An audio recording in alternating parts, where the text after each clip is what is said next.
Mannequin. Je crois que je vais changer de métier. Et vous restez avec nous dans cette émission. Merci en tout cas d'avoir répondu à ces questions. Merci Nous allons passer au titre du journal avec Laetitia Brûlé.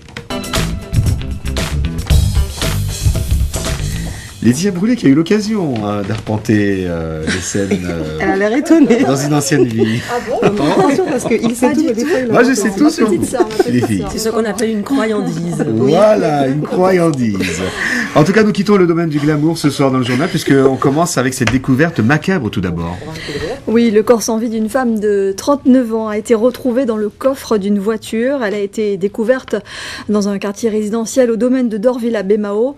Difficile pour l'heure d'en savoir plus sur les circonstances de ce drame. Le mouvement de protestation des employés de l'école maternelle du bourg de Saint-François.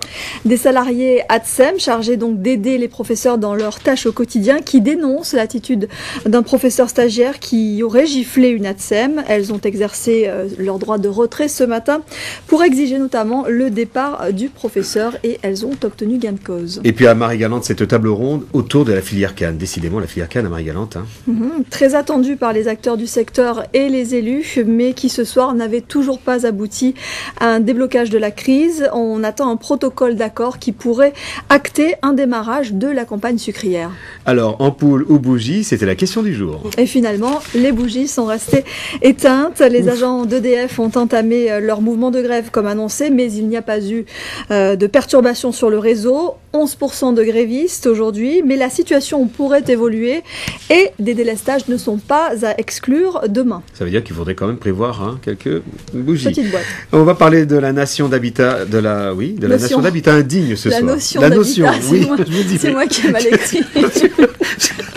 Pardonnez-moi Jean-Charles, de la notion d'habitat indigne. Une formation est dispensée à l'attention de nos représentants, des communes, de l'État aussi, pour mieux connaître tous les outils juridiques en matière de lutte contre l'habitat indigne. Je suis sûre que vous n'avez même pas écouté ce que j'ai dit. Alors, vous enfoncez le clou, c'est pas sympa. Sinon, rencontre ce soir avec Roberto Fernandez Retamar. Et il est le président d'honneur de l'Association des écrivains de la Caraïbe dans le cadre du 2e congrès qui débute demain, vous le savez.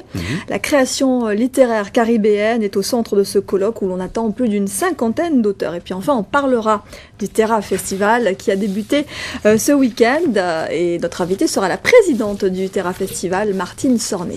Et écoutez tous les matins avec nous dans le 7-9, Dominique Hubert qui nous annonce les programmes du soir. Voilà.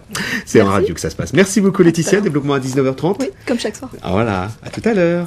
Et on accueille notre 3e invité. Alors je vais se prononcer, c'est Béatrice Bienville et voilà. Janice Borde. Janice Borde surtout, puisque Ah non, je crois qu'elle est plutôt Béatrice est compagnie partie et c'est Madame.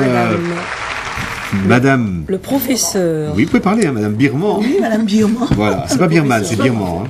À ne pas confondre avec La Birman. star s'appelle Birman et moi c'est Birman. Ok, dites-moi, il a changé.